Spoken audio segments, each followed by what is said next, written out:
Good evening. This is B. N. Nagesh, retired civil servant, MA in Political Science and Public Administration.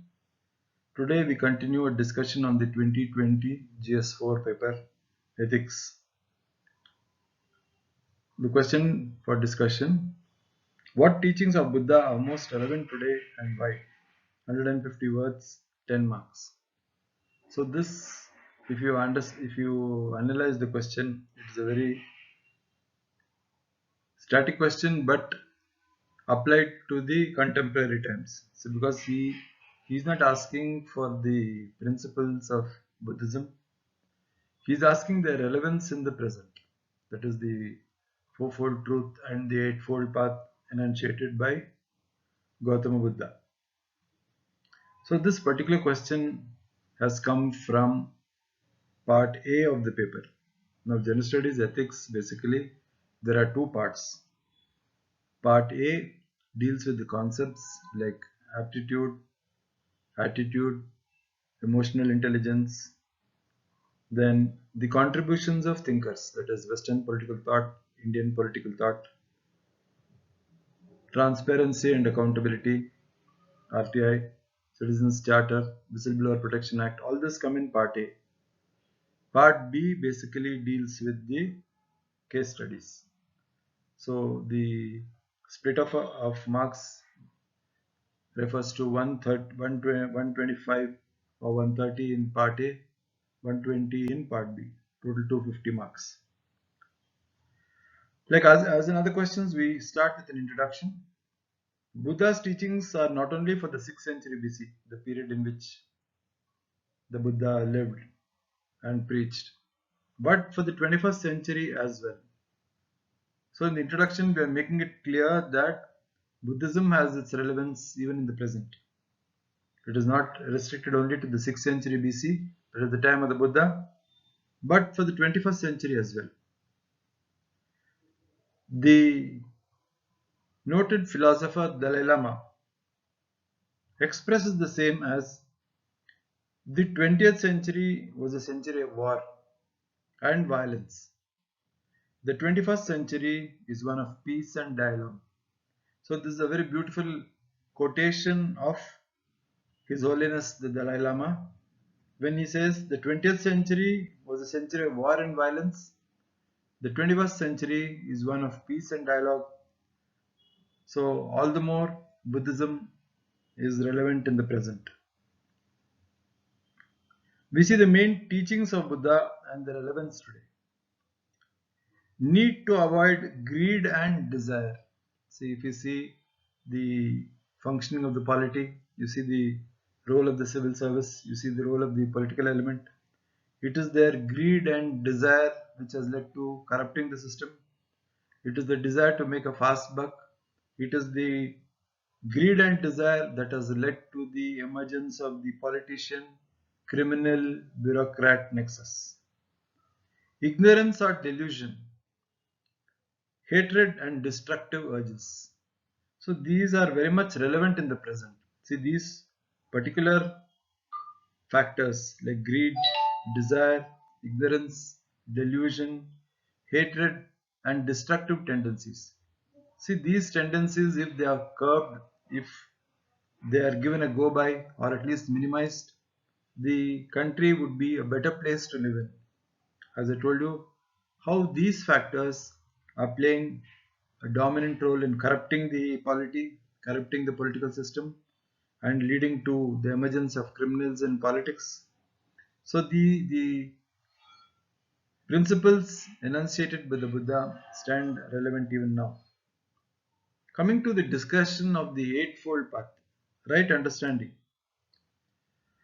Right understanding of the situation, right understanding, it applies to all, whether you were in the civil service or in the political element or in civil society or the public. Right understanding of the goals. See, like for instance, here I would like to mention, now the government is spending so much of time, money, effort in popularizing the vaccination program. The opposition parties and vested interests are trying to scuttle the same. So here there is a need for right understanding of the public. The right understanding, I mean the understanding on the premise that the vaccine is going to help them, the vaccine is going to create herd immunity, and the vaccine will make the world a better place to live in. So, right understanding, right intention, that is commitment to cultivate the right attitude. See, for a civil servant, right commitment, that is the right attitude. What is the right attitude which the civil servant is going to have?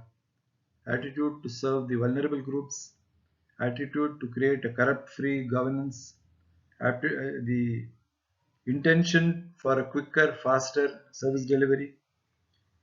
So this is the right attitude, right intention. Right speech, avoiding slander, gossip, and abusive speech. We have seen how this slander, gossip, abusive speech, they take the toll of many people. They disturb the harmony in the workplace, especially slander, gossip, and abuse speech. So what the Buddha said then when he spoke of right speech is very much relevant today. That is avoiding slander, gossip, and abusive speech, whether it is in the workplace, whether it is at home, or whether in society. Right action, refrain from stealing, killing. So, when right action, we mean promotion of non-violence, refraining from stealing, killing.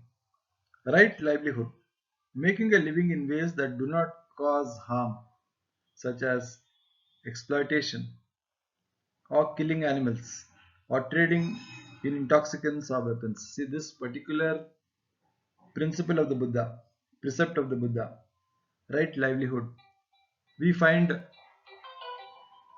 we find an echo in the directive principles of state policy. Now, the directive principles of state policy clearly speak of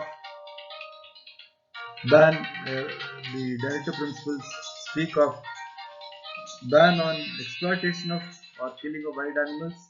They speak of ban on trading in intoxicants or weapons. So this is a positive principle of the Buddha which we have incorporated in the directive principles. Then right effort, positive state of mind. So positive state of mind is very much necessary when carrying out reforms and to see that the benefits of development go to the deserving. Right mindfulness, development of awareness, right concentration, mental focus. So the eightfold path, if we analyze it, if we correlate it to the Indian context or even to the external environment, we see how the principles enunciated by the Buddha, the Eightfold Path, are very much relevant and in the present context. Stress on wisdom, ethical conduct, and meditation. I stress on ethical conduct. So, ethical conduct, conduct at the workplace, how your conduct, by ethical conduct, I also here I will include the concept of emotional intelligence, that is empathy, how you are going to understand the feelings of others, how you are going to control your own feelings, how you are going to make the workplace a better place. So all this ethical conduct which was preached by the Buddha is very much relevant to the present. Meditation, stress on wisdom. So we discussed the basic principles of Buddhism and how far they are relevant to the present. In the present world of competitiveness and insecurity, Buddhism provides simple solutions to combat the same.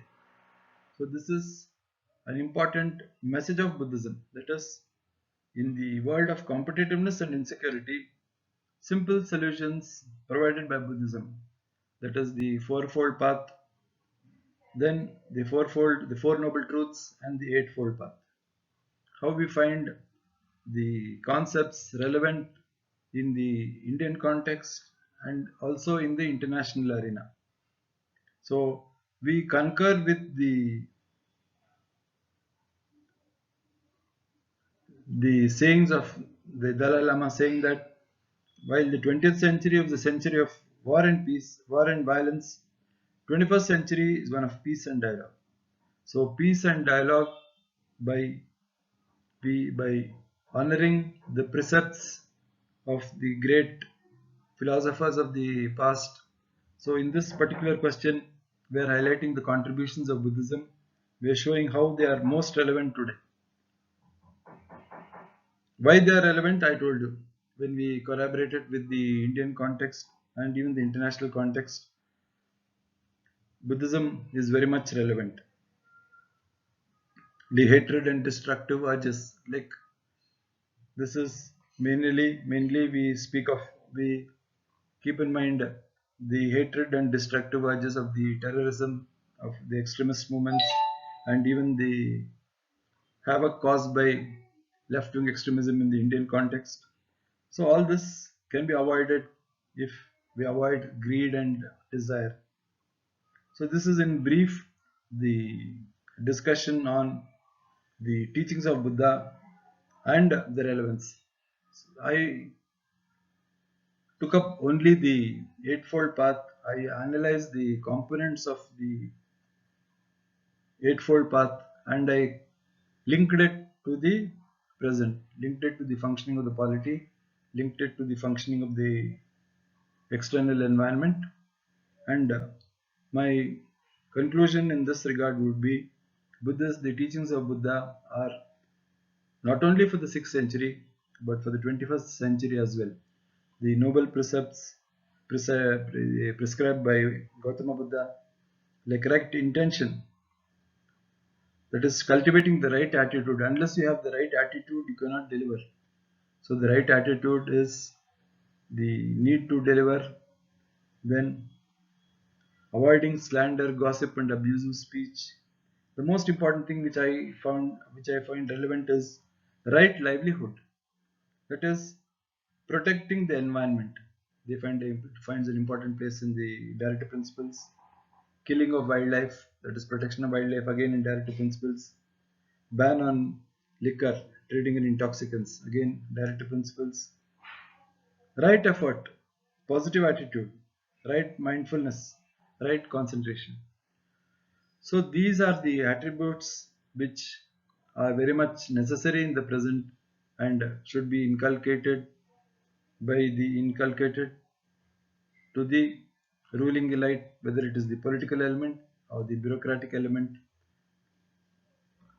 The stress on wisdom, ethical conduct, and meditation. Again, here I pointed out how ethical conduct is very much important because in ethical conduct, I mean conduct at the workplace. Ethical conduct is very much required for effective service delivery, for making the workplace a better place to live. And by ethical conduct, I also include in this effective service delivery. All this is possible only if there is ethical conduct. In ethical conduct, again, as I said, we include emotional intelligence, we include empathy, we include all the attributes which are a part of ethical conduct. So this summarizes discussion on the question on ethics of the teachings of Buddha. Thank you.